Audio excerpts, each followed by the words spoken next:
Hi hello friends. Duniya Vijay ಅವರು Bheema cinema ನಂತರ ಯಾವ ಸಿನಿಮಾ ಮಾಡ್ತಾರೆ ಅಂತ ತುಂಬ ಕುತೂಹಲ ಇತ್ತು. ಹೀಗಾಗಿ ಅವರ ಬರ್ತ್ಡೇ ದಿನ ಅದಕ್ಕೆ ಉತ್ತರ ಸಿಕ್ಕಿದೆ ಅಂತಲೇ ಹೇಳ್ಬೋದು. ಹೀಗಾಗಿ ಅವರ ಬರ್ತ್ಡೇ ದಿನ ಹಲವಾರು ಸಿನಿಮಾಗಳು ಅನೌನ್ಸ್ ಆಗಿದೆ. ಅದರಲ್ಲಿ ಮೊದಲನೇದಾಗಿ ಲ್ಯಾಂಡ್ ಲಾರ್ಡ್. ಈ ಒಂದು ಸಿನಿಮಾನ ಡೈರೆಕ್ಟ್ ಮಾಡ್ತಿರೋದು ಜೆಂಟಲ್ಮೆನ್ನು ಅನ್ನೋ ಸಿನಿಮಾನ ಡೈರೆಕ್ಟ್ ಮಾಡಿ, ಮತ್ತೆ ಗುರು ಶಿಷ್ಯರು ಶರಣ್ ಅವರ ಸಿನಿಮಾನ ಡೈರೆಕ್ಟ್ ಮಾಡಿ, ಮತ್ತೆ ಕಾಟೇರ ಸಿನಿಮಾಗೆ ಕಥೆಯನ್ನು ಕೊಟ್ಟು ಆ ಒಂದು ಸಿನಿಮಾದಲ್ಲಿ ಕೆಲಸ ಮಾಡಿರೋಂಥ ನಿರ್ದೇಶಕರಾದಂತಹ ಯಾರಂದರೆ ನಿಮ್ಗೆಲ್ರಿಗೂ ಗೊತ್ತಿರೋ ಹಾಗೆ ಜಡೇಶ್ ಕೆ ಎಂ ಪಿ ಅವರು ಈ ಒಂದು ಲ್ಯಾಂಡ್ ಲಾರ್ಡ್ ದುನಿಯಾ ವಿಜಯ್ ಅವರ ಸಿನಿಮಾನ ಡೈರೆಕ್ಷನ್ ಮಾಡ್ತಿದ್ದಾರೆ ಅಂತಲೇ ಹೇಳ್ಬೋದು. ಹೀಗಾಗಿ ಅವರು ಒಂದು ಹಳ್ಳಿ ಕಥೆನ ಹೇಳೋಕ್ಕೆ ಹೊರಟಿದ್ದಾರೆ ಅಂತಲೇ ಹೇಳ್ಬೋದು. ಇದು ಕೂಡ ಅದೇ ರೀತಿಲಿ ಇದೆ ಅಂತಲೇ ಹೇಳ್ಬೋದು. ದುನಿಯಾ ವಿಜಯ್ ಅವರಿಗೆ ಇದು ಒಂದು ರೀತಿ ಹೊಸ ರೀತಿ ಸಿನಿಮಾ ಅಂತಲೇ ಹೇಳ್ಬೋದು. ಯಾಕೆಂದರೆ ದುನಿಯಾ ವಿಜಯ್ ಅವರು ಈ ಹಿಂದೆ ಈ ರೀತಿಯ ಪಾತ್ರಗಳನ್ನು ಅವರು ಮಾಡಿರಲಿಲ್ಲ. ಯಾಕೆಂದರೆ ರೈತರ ಪಾತ್ರ ಮತ್ತು ಹಳ್ಳಿ ಕಡೆ ಘಟನೆಗಳನ್ನು ನಡೆಯುವಂಥ ಪಾತ್ರನ ಅವ್ರು ಮಾಡಿರಲಿಲ್ಲ. ಸೊ ಹೀಗಾಗಿ ದುನಿಯಾ ವಿಜಯ್ ಅವರ ಬರ್ತ್ಡೇಗೆ ರಿಲೀಸ್ ಆಗಿರುವಂಥ ಈ ಒಂದು ಪೋಸ್ಟರ್ ನೋಡಿದ್ರೇ ಗೊತ್ತಾಗ್ತಿದೆ ಆ ಒಂದು ಮುಖದಲ್ಲಿರುವಂಥ ಭಯ, ಮತ್ತು ಅವರ ದುನಿಯಾ ವಿಜಯ್ ಅವರ ಲುಕ್ಕು ಬೇರೆ ರೀತಿಯೇ ಇದೆ. ಈ ಒಂದು ವಯಸ್ಸಾದ ಹಳ್ಳಿ ರೈತನ ಪಾತ್ರ ಅಂತ ಕಾಣಿಸುತ್ತೆ. ಈ ಒಂದು ಸಿನಿಮಾ ಕೋಲಾರ ಭಾಗದ ಕಡೆ ನಡೆಯುವಂಥ ಸಿನಿಮಾ.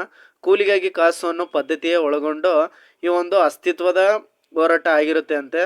ಈ ಒಂದು ಸಿನಿಮಾದ ಪಾತ್ರದ ಹೆಸರು ರಾಚಯ್ಯ ಅಂತ. ದುನಿಯಾ ವಿಜಯ್ ಅವರ ಪಾತ್ರದ ಹೆಸರು ಈ ಒಂದು ಸಿನಿಮಾದಲ್ಲಿ ರಾಚೆ ಅಂತ. 1980ರಲ್ಲಿ ನಡೆಯುವಂಥ ಕಥೆಯಾಗಿದ್ದು ಇದು ಒಂದು ಮಾಸಿಯಾಗಿರುತ್ತೆ ಅಂತ ದುನಿಯಾ ವಿಜಯ್ ಅವರು ಹೇಳಿದ್ದಾರೆ. ಹೀಗಾಗಿ ಪೋಸ್ಟರ್ ಕೂಡ ಅದೇ ರೀತಿ ಇದೆ. ಕಣ್ಣಲ್ಲಿ ಆ ಕೋಪ, ಆ ಸಿಟ್ಟಿನ ಒಂದು ರೋಚಕತೆ ಒಂದು ಪೋಸ್ಟರ್ ಕಾಣುತ್ತೆ. ಹೀಗಾಗಿ ಒಂದು ಸಿನಿಮಾ ಸತ್ಯಪ್ರಕಾಶ್ ಅವರು ಮತ್ತು ಸೂರಜ್ ಗೌಡ ಅವರು ಬಂಡವಾಳನ ಹೂಡ್ತಾ ಇದ್ದಾರೆ ಅಂತಲೇ ಹೇಳ್ಬೋದು. ಈ ಒಂದು ಸಿನಿಮಾಗೆ ನಿರ್ಮಾಪಕರಾಗಿ ಇವರಿಬ್ಬರು ಕೆಲಸ ಮಾಡ್ತಿದ್ದಾರೆ.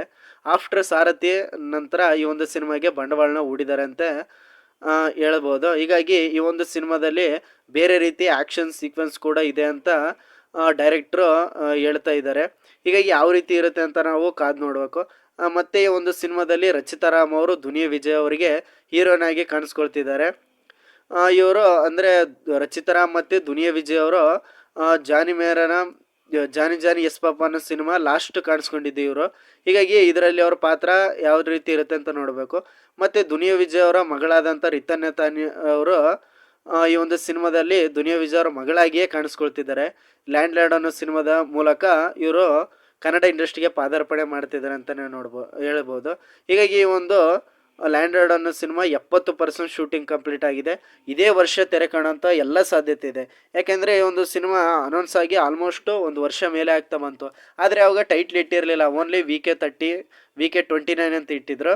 ಹೀಗಾಗಿ ಈ ಒಂದು ಸಿನಿಮಾದ ಟೈಟ್ಲು ರಿಲೀಸ್ ಆಗಿದೆ. ನೋಡೋಣ, ವೆಯ್ಟ್ ಮಾಡಿ ಅಂತ ಹೇಳ್ತೀನಿ. ಮತ್ತೆ ಬರೋದು ಎರಡನೇ ಸಿನಿಮಾ VK30. ಈ ಒಂದು ಸಿನಿಮಾನ ಡೈರೆಕ್ಟ್ ಮಾಡ್ತಿರೋದು ದುನಿಯಾ ವಿಜಯ್ ಅವರ ಅಸೋಸಿಯೇಟ್ ಡೈರೆಕ್ಟರ್ ಆಗಿರೋಂಥ, ಅಂದರೆ ಭೀಮಾ ಸಿನಿಮಾದ ಅಸೋಸಿಯೇಟ್ ಡೈರೆಕ್ಟರ್ ಆಗಿರೋಂಥ ವೆಟ್ರಿವೇಲ್ ಅನ್ನೋರು ತಂಬಿ ಅಂತ.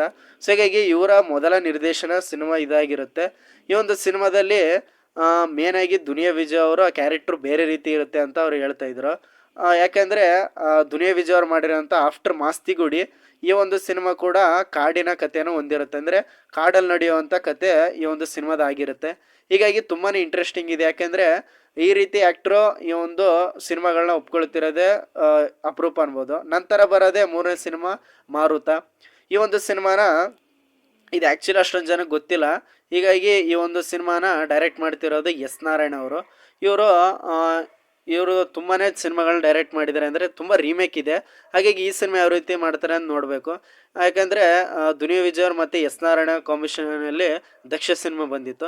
ಆದರೆ ಕೆಲವರು ಹೇಳೋ ಪ್ರಕಾರ ಈ ಒಂದು ಸಿನಿಮಾಗೆ ನಾಯಕ ನಟ ದುನಿಯಾ ವಿಜಯ್ ಅಲ್ಲ, ಅದರ ಬದಲಾಗಿ ಶ್ರೇಯಸ್ ಮಂಜು ಅವರಂತ. ಯಾಕೆಂದರೆ ತುಂಬ ಜನ ಹೇಳ್ತಾಯಿದ್ರು ಶ್ರೇಯಸ್ ಮಂಜು ಅವರು ಮತ್ತು ಎಸ್ ನಾರಾಯಣ ಅವರು ಸಿನಿಮಾ ಮಾಡ್ತಿದ್ದಾರೆ. ಆ ಒಂದು ಸಿನಿಮಾದಲ್ಲಿ ಕೇಮಿಯೋ ಪಾತ್ರ ಆಗಿ ಮತ್ತು ಒಂದು ಇನ್ವೆಸ್ಟಿಗೇಟ್ ಆಫೀಸರ್ ಆಗಿ ದುನಿಯಾ ವಿಜಯ್ ಅವ್ರು ಕಾಣಿಸ್ಕೊಳ್ತಿದ್ದಾರೆ ಅಂತ. ಈ ಪೋಸ್ಟರ್ ನೋಡಿದ್ರು ಕೂಡ ಹಾಗೆ ಅನಿಸುತ್ತೆ. ಆ ಗನ್ನು ಹಿಡ್ಕೊಂಡು ಒಂದು ಯಾವುದೋ ಒಂದು ಇನ್ವೆಸ್ಟಿಗೇಟ್ ಪಾತ್ರ ಮಾಡ್ತಿದ್ದಾರೆ, ಅಂದರೆ ಕೇಮಿಯೋ ಪಾತ್ರ ಇರ್ಬೋದು. ಯಾಕೆಂದರೆ ಇಷ್ಟು ದೊಡ್ಡ ದೊಡ್ಡ ಸಿನಿಮಾ ಮಾಡ್ತಿರೋರು ಈ ರೀತಿಯ ಸಿನಿಮಾ ಮಾಡೋಕ್ಕೆ ಹೇಗೆ ಸಾಧ್ಯ ಅಂತ ಹೇಳ್ತಿದ್ರು. ಇದು ಇರಾಗಿ ಇಲ್ಲ ಅನಿಸುತ್ತೆ, ಒಂದು ಕೇಮಿಯೋ ಇರ್ಬೋದು. ಯಾಕೆಂದರೆ ಎಸ್ ನಾರಾಯಣ ಅವರ ಸಿನಿಮಾಗಳು ಅಷ್ಟೊಂದು ಹಿಟ್ಟಾಗಿರಲಿಲ್ಲ. ಹೀಗಾಗಿ ನೋಡೋಣ ಯಾವ ರೀತಿ ಇರುತ್ತೆ ಅಂತ ಅಪ್ಡೇಟ್ಸ್ ಬಂದಮೇಲೆ.